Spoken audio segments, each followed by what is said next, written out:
안녕하세요, 김명입니다. 최근 자기 관절을 최대한 보존해서 무릎 기능은 높여주고 통증은 줄여주는 치료법이 주목을 받고 있는데요. 퇴행성 관절염의 인공 관절 수술을 늦춰주는 내무릎 보전 치료에 대해서 알아보도록 하겠습니다. 도움 말씀 주실 정형외과 전문의 박상원 원장 나오셨습니다. 안녕하세요. 안녕하세요. 네, 오늘 이 치료법 많이 살펴볼 텐데 먼저 무릎 통증을 우선 우리가 느끼게 되면은 우선 병원 가기보다는 좀 방치하는 경우가 많은 것 같은데 네. 이렇게 되면 좀 나중에 병이 더 커진다고 들었어요. 어떻습니까? 네, 맞습니다. 평균 수명이 길어지면서 과거에는 70년, 80년 사용하던 관절이 이제는 100년 그리고 120년을 사용해야 되는 시기가 왔습니다. 네. 우리는 평생 살아가면서 서 있거나 걸으면 관절을 사용하게 되는데요. 무릎은 다른 어깨나 팔꿈치와 같은 관절과는 다르게 네. 우리가 서 있으면서 걸으면서 계속 체중을 부담하기 때문에 계속 닳아지고 있는 관절입니다. 우리가 흔히 알고 있는 관절은 연골, 연골판, 인대, 뼈 등으로 이루어져 있는데요. 오랜 기간 사용하다 보면 증상이 나타나지 않더라도 우리의 관절은 계속해서 닳아지고 있는 것이죠. 네. 관절이 닳아지다가 어느 순간 증상을 느끼게 되는데요. 일반적으로 경미한 통증을 느끼다가 근력이 감소되고 통증이 심해진 순간부터는 이렇게 퇴행성 변화가 가속화되기 시작합니다. 이때부터 통증이 조금 줄어들더라도 무릎에 물이 차는다든지 구부리거나 펼 때 통증을 느끼기 시작하고 이는 활동량 자체가 줄어들게 됩니다. 따라서 근력 손실이 더욱더 진행이 되게 되고 보행 장애로 가는 악순환의 고리로 들어서게 되는 것이죠. 네, 그렇군요. 이 관절 특성상 시간이 지날수록 점점 더 닳기 때문에 무릎에서 보내는 어떤 신호도 무시하면 안 될 것 같아요. 증상이 그럼 어떻게 나타나나요? 무릎에서 보내는 신호 중에 아까 보셨던 표에서처럼 갑자기 악화 속도가 가속화되는 신호들이 몇 가지가 있습니다. 네. 무릎에서 물이 찬다든지 걸을 때 무릎 뒤에서 뚝 하는 느낌과 함께 다리에서 힘이 풀린다든지 어긋난 느낌 그리고 쪼그릴 때, 구부릴 때 통증이 굉장히 심해진다면 이는 우리 무릎이 나빠지고 있다. 단순히 운동을 하거나 약을 먹는 단계가 아니라 정밀 검사 등이 필요한 단계가 왔다라고 판단할 수 있겠습니다. 네. 이런 증상이 나타나고 우리에게 신호를 보내는 그 원인 질환은 어떤 것들이 있나요? 무릎이 어긋난 느낌, 무릎 뒤에 당기는 통증은 무릎 관절 내에 물렁뼈인 연골판의 손상을 강하게 의심할 수 있게 되고요. 네. 무릎이 붓는 것은 연골이 손상되었다든지 근력이 빠지고 있는 신호가 될 수 있습니다.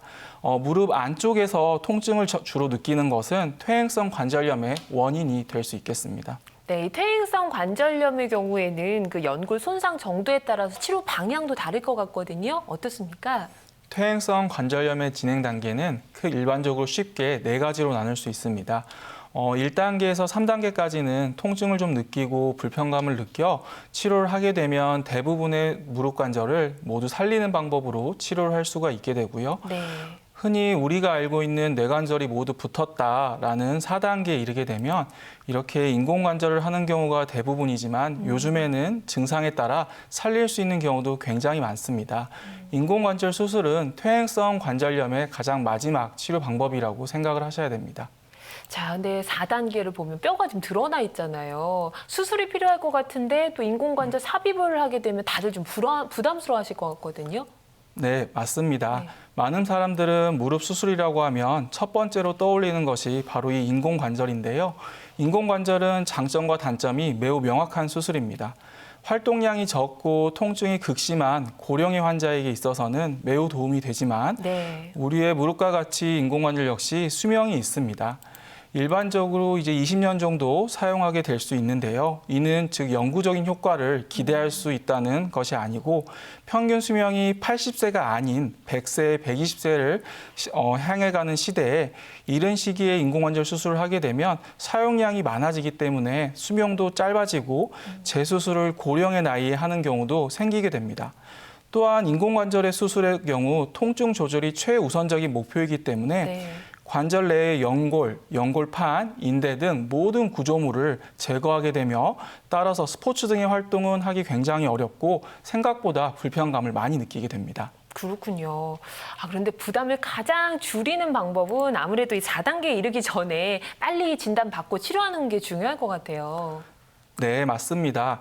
예로 우리가 위 내시경을 한다든지 대장 내시경 같은 경우는 40대, 50대가 되면 하게 되는데요. 이처럼 무릎도 증상이 시작되면 네. 간단한 엑스레이나 MRI까지 정밀한 검사를 한 번 정도는 해보는 게 필요합니다.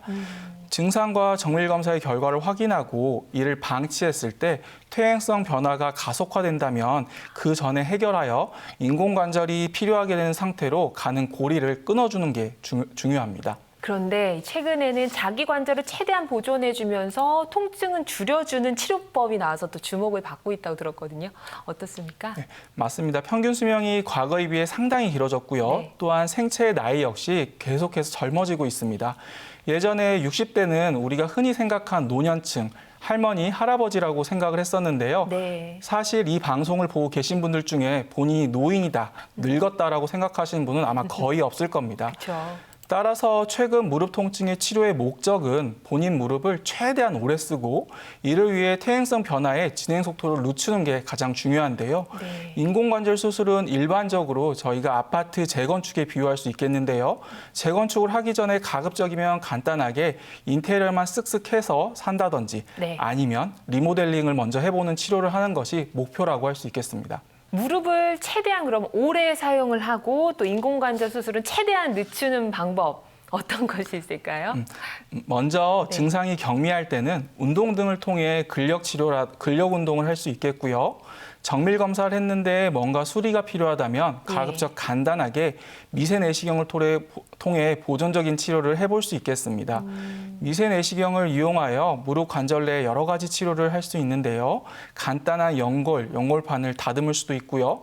봉합하는 치료부터 줄기세포까지 모두 간단한 내시경을 통하여 내 무릎을 보존할 수 있습니다. 네. 네, 그럼 이제 무릎 관절 보존 치료 알아보도록 할 텐데요. 먼저 최소 침습 관절 내시경 치료부터 한번 살펴보겠습니다. 최소 침습 관절 내시경 치료는 이 사진에서 보시는 것처럼 작은 구멍을 통해 내시경과 치료 장비로 병변에 접근을 합니다. 네. 그래서 내시경으로 관절 안에 연골이나 연골판, 인대, 그리고 통증의 원인 부분을 확인을 한 다음에 손상된 부분을 이렇게 정리하고 또 봉합을 하고 필요하다면 줄기세포나 이런 치료를 같이 병합해서 시행할 수 있습니다. 연골 및 연골판 파열, 그리고 인대 파열, 퇴행성 관절염으로 인한 손상 등에 광범위하게 사용될 수 있는 방법입니다. 내시경을 통해서 아주 미세한 그 병변까지 치료가 가능한 것으로 보이는데요. 자, 그러면 영상을 보면서 저희가 좀 더 자세하게 설명을 좀 들어보도록 하겠습니다.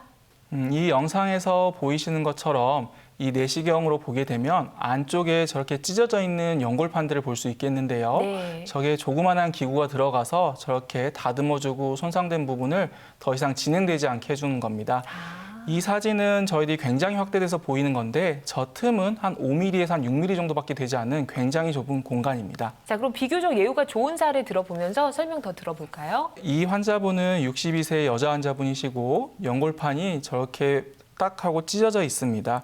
연골판이 파열되면 이로 인해서 저 위에 있는 연골들이 손상이 되게 되고 닳아지게 됩니다. 이러한 경우 내시경을 확인을 해서 머리카락보다 가는 실로 저렇게 봉합을 하게 되는데요. 네. 연골의 손상은 거의 보이지 않아 이렇게 빠른 시기에 연골판을 봉합을 하게 되면 굉장히 좋은 결과를 얻을 수 있습니다. 자, 이렇게 해서 좀 비교적 예후가 좋은 사례 살펴봤는데요. 계속해서 영상 보면서 저희 설명 더 들어보도록 하겠습니다.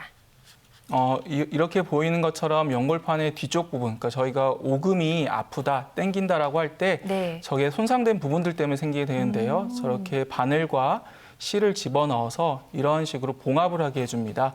봉합을 하게 되면 보통 한 3주에서 6주 정도 되면 봉합된 부분이 아물게 되는데요. 그러면 원래 손상되기 전과 같이 똑같이 잘 사용할 수 있습니다. 자, 이 개인의 증상이나 정도에 따라서 치료 결과는 달라질 수 있음을 함께 알려드리도록 하겠습니다. 최소 절개로 관절 내부에 내시경을 삽입을 해서 그 통증의 원인을 제거하는 그 방법을 살펴보고 있는데요. 특징을 한번 정리를 해보도록 할까요? 네, 흉터가 거의 없는 매우 작은 틈을 통해 병변을 확인하고 치료를 할 수 있습니다. 네. 또한 최소한의 절개로 치료 후 치료 부위의 감염이랄지 출혈 등의 부작용이 다른 치료에 비해 매우 적습니다. 또한 1, 20분 정도만 다리만 마취해서 진행하기 때문에 고령, 혈압, 당뇨 등 만성 질환자에게 치료 부담이 굉장히 적고 네. 경우에 따라 약간씩은 다르지만 보통 치료 후 다음 날 보행이 가능하여 퇴원이 가능하기 때문에 빠른 일상생활로 복귀가 가능합니다. 무엇보다 더 중요한 것은 연골, 인대 등 통증의 원인이 되는 부분을 직접 치료하는 것이기 때문에 퇴행성 변화의 속도를 확연하게 늦출 수 있다는 점입니다. 자, 그럼 계속해서 이번에는 무릎 관절 보존 치료, 오다리 교정술 한번 알아보도록 할게요. 어떤 분들에게 좀 도움이 될까요? 좀 전까지 말씀드렸던 치료는 관절 내에서 도배 같은 인테리어 등을 새로 하는 치료였다면 네. 교정술은 이 연장에 있는 건물이 실내도 좀 지저분한데 건물 자체가 좀 기울어서 이것까지 수리하게 되는 리모델링이라고 할 수 있겠습니다. 네.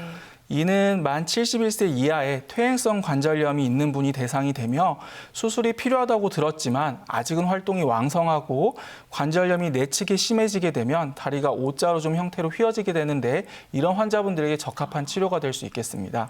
다리가 O자로 휘어 있으면 우선 걷는 것 자체가 상당히 좀 힘들 것 같아요. 어떻습니까? 네, 맞습니다. 무릎 안쪽이 닳아지면서 통증이 심해지면 다리의 모양이 점점 O자로 휘어지게 되는데요. 다리가 바깥쪽으로 돌아가면서 벌어지게 됩니다. 이렇게 되면 정상적인 걸음도 어렵고요. 허리 역시 이렇게 곧게 펴고 걷기가 어려워서 오래 걷기 힘든 상태가 옵니다. 네. 또한 다리가 점점 변형이 진행되고 통증은 계속해서 악화가 됩니다. 오다리는 퇴행성 관절염을 더 앞당길 수가 있어서 좀 걱정이 되는데요. 치료법을 좀 살펴보겠습니다. 어떤 방법으로 교정을 할 수 있을까요? 일반적으로 무릎 관절염 환자들의 대부분은 무릎 안쪽에 퇴행성 변화가 집중되게 됩니다. 네. 이를 미세내시경을 통하여 무릎 관절 내에 필요한 치료를 하고 이후 휘어져 있는 다리를 살짝 교정하게 됩니다. 교정술의 경우 인공관절 수술을 하는 환자에게도 가능하며 본인의 무릎을 그대로 보존할 수 있기 때문에 네. 활동력과 운동력이 매우 높고 네. 본인의 무릎이기 때문에 수술 후에 환자분들이 가장 큰 부담인 무릎을 꺾는 그런 재활치료 등은 전혀 필요치 않습니다. 또한 필요하다면 줄기세포, 연골판 이식술 등 다양한 추가적인 술식을 동시에 진행할 수 있다는 장점이 있겠습니다. 네, 저는 무엇보다도 무릎 통증을 감소시키고 본인의 관절의 수명을 좀 연장시킬 수 있다는 게 좀 반갑게 보이는데요. 자, 그러면 실제로 치료한 사례 중에서 비교적 예후가 좋은 사례 좀 살펴볼까요? 네, 이 환자분은 60세 여자 환자분이신데요. 이렇게 수술 전에 무릎 안쪽이 이렇게 딱 붙어서 관절염 4기로 진단을 받고 여러 병원에서 인공관절의 수술이 필요하다고 진단을 받았었는데요. 네. 무릎 축만 살짝 이렇게 교정하는 교정술을 했고 이렇게 시소가 기우는 것처럼 안쪽에서 바깥쪽으로 다리가 교정이 되면서 현재는 골프도 잘 치고 등산도 잘 다니는 아주 활동력이 왕성한 환자분으로 바뀌었습니다. 네, 개인의 증상이나 정도에 따라서 치료 결과는 달라질 수 있습니다. 자, 이번엔 비절개 줄기세포 연골 복원술에 대해서 살펴볼 텐데요. 줄기세포가 연골 재생에 좀 도움이 많이 되는 편인가요? 우리 몸의 연골이 재생되지 않는다는 사실은 요즘 대부분의 환자들이 알고 있습니다. 이에 연골이 손상된 부분은 회복되지 않기 때문에 네. 그 부분에 저희들이 줄기세포를 심어서 원래의 연골세포로 분화되게 하는 방법인데요. 네. 예전에는 관절을 절개하고 그 부분에 줄기세포를 심었었는데 부위에 따라 요즘에는 내시경을 이용하여 거의 절개 없는 줄기세포를 심고 있습니다. 줄기세포는 비싼 비용의 문제가 있지만 네. 현재로서는 사람의 연골과 같은 연골로 재생이 되는 유일한 치료이고요. 아스팔트 도로를 우리가 연골이라고 비유를 하면 네. 아스팔트 도로가 파인 부분들이 넓은 경우 아스팔트인 줄기세포를 사용해서 덮게 되면 좋은 결과를 얻을 수 있고요. 네. 근데 그 부분이 좀 좁으면 그냥 둬도 괜찮습니다. 하지만 조금 더 이게 확대가 됐다 그러면 때에 따라서 좀 더 비용이 저렴한 시멘트와 같은 재질로 덮기만 해도 좋은 결과를 얻을 수 있습니다. 그렇군요. 자, 그러면 이 비절개 줄기세포 연골 복원술 어떤 분들에게 좀 도움이 될까요? 앞무릎 통증이 심한 분들, 그리고 특정 부위만 연골 손상이 된 환자분들, 그리고 관절염이 심한 분들 모두 다 도움이 되고요. 네. 필요한 경우 교정술을 동반하여 진행도 가능합니다. 자, 비절개 줄기세포 연골 복원술 알아보고 있는데요. 우선 그럼 진행 과정 특징도 좀 구체적으로 한번 살펴보도록 하겠습니다. 이 사진에서 보시는 것처럼 내시경을 통해서 이렇게 손상이 된 연골을 확인하고 연골은 연골 하골 위에 위치하고 있는데 이 연골 아래에 있는 뼈 주변을 이렇게 정리를 해줍니다. 네. 그리고 손상이 된 부분에 줄기세포를 심을 수 있는 작은 구멍들을 만들어서 이곳에 줄기세포를 이렇게 심게 됩니다. 이렇게 심어진 줄기세포는 3에서 6주 정도 지나면 본인의 정상적인 연골과 같은 기능이 하는 연골이 생기게 됩니다. 절개 없이 관절 내시경만을 이용해서 연골의 복원이 가능하며 퇴행성 변화가 만든 연골의 손상을 원래 손상이 없는 상태로 되돌이킬 수 있는 치료법입니다. 특징들도 한번 살펴보도록 할까요? 네, 본인의 정상 연골과 같은 기능의 초자 연골을 재생할 수 있고요. 본인의 원래 무릎을 보존해서 퇴행성 변화를 거슬러 올라가는 그런 관절염 치료법입니다. 상태에 따라서 3주에서 6주 정도의 짧은 시간이면 연골이 회복될 수 있고요. 또한 아까 말씀드렸던 것처럼 관절 내시경을 이용하여 연골 복원이 가능합니다. 손상된 연골을 재생 회복시켜주는 저희 비절개 줄기세포 연골 복원술 살펴보고 있는데요. 비교적 예후가 좋은 사례 들으면서 설명 더 들어보겠습니다.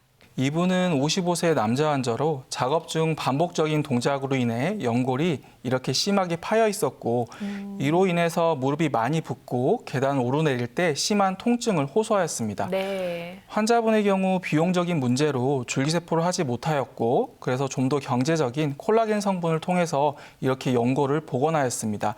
하지만 이 역시 이렇게 원래 손상되기 전 상태로 연골을 되돌릴 수 있습니다. 다시 한번 치료법을 좀 정리를 해주시겠어요? 먼저 네. 증상이 경미할 때는 운동 등을 통해 근력 운동을 할 수 있겠고요. 정밀 검사를 했는데 뭔가 수리가 필요하다면 가급적 간단하게 미세 내시경을 통해 보존적인 치료를 해볼 수 있겠습니다.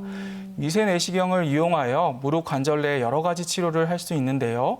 간단한 연골판을 다듬을 수도 있고요. 봉합하는 치료부터 줄기세포까지 모두 간단한 내시경을 통하여 내 무릎을 보존할 수 있습니다. 네. 네, 그럼 이제 무릎 관절 보존 치료 알아보도록 할 텐데요. 먼저 최소 침습 관절 내시경 치료부터 한번 살펴보겠습니다. 최소 침습 관절 내시경 치료는 이 사진에서 보시는 것처럼 작은 구멍을 통해 내시경과 치료 장비로 병변에 접근을 합니다. 네. 그래서 내시경으로 관절 안에 연골이나 연골판, 인대 그리고 통증의 원인 부분을 확인을 한 다음에 손상된 부분을 이렇게 정리하고 또 봉합을 하고 필요하다면 줄기세포나 이런 치료를 같이 병합해서 시행할 수 있습니다. 연골 및 연골판 파열 그리고 인대 파열, 퇴행성 관절염으로 인한 손상 등에 광범위하게 사용될 수 있는 방법입니다.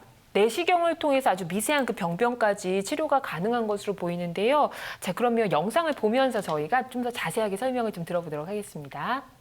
이 영상에서 보이시는 것처럼 이 내시경으로 보게 되면 안쪽에 저렇게 찢어져 있는 연골판들을 볼 수 있겠는데요. 네. 저게 조그만한 기구가 들어가서 저렇게 다듬어주고 손상된 부분을 더 이상 진행되지 않게 해주는 겁니다. 이 사진은 저희들이 굉장히 확대돼서 보이는 건데 저 틈은 한 5mm에서 한 6mm 정도밖에 되지 않는 굉장히 좁은 공간입니다. 자, 그럼 비교적 예후가 좋은 사례 들어보면서 설명 더 들어볼까요? 이 환자분은 62세 여자 환자분이시고 연골판이 저렇게 딱 하고 찢어져 있습니다. 연골판이 파열되면 이로 인해서 저 위에 있는 연골들이 손상이 되게 되고 닳아지게 됩니다. 이러한 경우 내시경을 확인을 해서 머리카락보다 가는 실로 저렇게 봉합을 하게 되는데요. 네. 연골의 손상은 거의 보이지 않아 이렇게 빠른 시기에 연골판을 봉합을 하게 되면 굉장히 좋은 결과를 얻을 수 있습니다. 자, 이렇게 해서 좀 비교적 예후가 좋은 사례 살펴봤는데요. 계속해서 영상 보면서 저희 설명 더 들어보도록 하겠습니다. 이렇게 보이는 것처럼 연골판의 뒤쪽 부분, 그러니까 저희가 오금이 아프다, 땡긴다라고 할 때 네. 저게 손상된 부분들 때문에 생기게 되는데요. 저렇게 바늘과 실을 집어넣어서 이런 식으로 봉합을 하게 해줍니다. 봉합을 하게 되면 보통 한 3주에서 6주 정도 되면 봉합된 부분이 아물게 되는데요. 그러면 원래 손상되기 전과 같이 똑같이 잘 사용할 수 있습니다. 자, 이 개인의 증상이나 정도에 따라서 치료 결과는 달라질 수 있음을 함께 알려드리도록 하겠습니다. 최소 절개로 관절 내부에 내시경을 삽입을 해서 그 통증의 원인을 제거하는 그 방법을 살펴보고 있는데요. 특징을 한번 정리를 해보도록 할까요? 네, 흉터가 거의 없는 매우 작은 틈을 통해 병변을 확인하고 치료를 할 수 있습니다. 네. 또한 최소한의 절개로 치료 후 치료 부위의 감염이랄지 출혈 등의 부작용이 다른 치료에 비해 매우 적습니다. 또한 1, 20분 정도만 다리만 마취해서 진행하기 때문에 고령, 혈압, 당뇨 등 만성 질환자에게 치료 부담이 굉장히 적고 네. 경우에 따라 약간씩은 다르지만 보통 치료 후 다음 날 보행이 가능하여 퇴원이 가능하기 때문에 빠른 일상생활로 복귀가 가능합니다. 무엇보다도 중요한 것은 연골, 인대 등 통증의 원인이 되는 부분을 직접 치료하는 것이기 때문에 퇴행성 변화의 속도를 확연하게 늦출 수 있다는 점입니다. 자, 그럼 계속해서 이번에는 무릎 관절 보존 치료, 오다리 교정술 한번 알아보도록 할게요. 어떤 분들에게 좀 도움이 될까요? 좀 전까지 말씀드렸던 치료는 관절 내에서 도배 같은 인테리어 등을 새로 하는 치료였다면 네. 교정술은 이 연장에 있는 건물이 실내도 좀 지저분한데 건물 자체가 좀 기울어서 이것까지 수리하게 되는 리모델링이라고 할 수 있겠습니다. 네. 이는 만 71세 이하의 퇴행성 관절염이 있는 분이 대상이 되며 수술이 필요하다고 들었지만 아직은 활동이 왕성하고 관절염이 내측에 심해지게 되면 다리가 O자로 좀 형태로 휘어지게 되는데 이런 환자분들에게 적합한 치료가 될 수 있겠습니다. 다리가 O자로 휘어 있으면 우선 걷는 것 자체가 상당히 좀 힘들 것 같아요. 어떻습니까? 네, 맞습니다. 무릎 안쪽이 닳아지면서 통증이 심해지면 다리의 모양이 점점 O자로 휘어지게 되는데요. 다리가 바깥쪽으로 돌아가면서 벌어지게 됩니다. 이렇게 되면 정상적인 걸음도 어렵고요. 허리 역시 이렇게 곧게 펴고 걷기가 어려워서 오래 걷기 힘든 상태가 옵니다. 네. 또한 다리가 점점 변형이 진행되고 통증은 계속해서 악화가 됩니다. 오다리는 퇴행성 관절염을 더 앞당길 수가 있어서 좀 걱정이 되는데요. 치료법을 좀 살펴보겠습니다. 어떤 방법으로 교정을 할 수 있을까요? 일반적으로 무릎 관절염 환자들의 대부분은 무릎 안쪽에 퇴행성 변화가 집중되게 됩니다. 네. 이를 미세내시경을 통하여 무릎 관절 내에 필요한 치료를 하고 이후 휘어져 있는 다리를 살짝 교정하게 됩니다. 교정술의 경우 인공관절 수술을 하는 환자에게도 가능하며 본인의 무릎을 그대로 보존할 수 있기 때문에 네. 활동력과 운동력이 매우 높고 네. 본인의 무릎이기 때문에 수술 후에 환자분들이 가장 큰 부담인 무릎을 꺾는 그런 재활치료 등은 전혀 필요치 않습니다. 또한 필요하다면 줄기세포, 연골판 이식술 등 다양한 추가적인 술식을 동시에 진행할 수 있다는 장점이 있겠습니다. 네, 저는 무엇보다도 무릎 통증을 감소시키고 본인의 관절의 수명을 좀 연장시킬 수 있다는 게 좀 반갑게 보이는데요. 자, 그러면 실제로 치료한 사례 중에서 비교적 예후가 좋은 사례 좀 살펴볼까요? 네, 이 환자분은 60세 여자 환자분이신데요. 이렇게 수술 전에 무릎 안쪽이 이렇게 딱 붙어서 관절염 4기로 진단을 받고 여러 병원에서 인공관절의 수술이 필요하다고 진단을 받았었는데요. 네. 무릎 축만 살짝 이렇게 교정하는 교정술을 했고 이렇게 시소가 기우는 것처럼 안쪽에서 바깥쪽으로 다리가 교정이 되면서 현재는 골프도 잘 치고 등산도 잘 다니는 아주 활동력이 왕성한 환자분으로 바뀌었습니다. 자, 이 내 무릎 관절을 최대한 보존하는 무릎 관절 보존적 치료에 대해서 좀 살펴봤는데요. 주의할 사항들도 한번 챙겨볼까요? 네, 무릎 관절 보존적인 치료를 할 때 주의사항은 모든 치료 방법이 마찬가지지만 굉장히 드물게 염증이나 감염 등의 합병증이 발생할 수 있고요.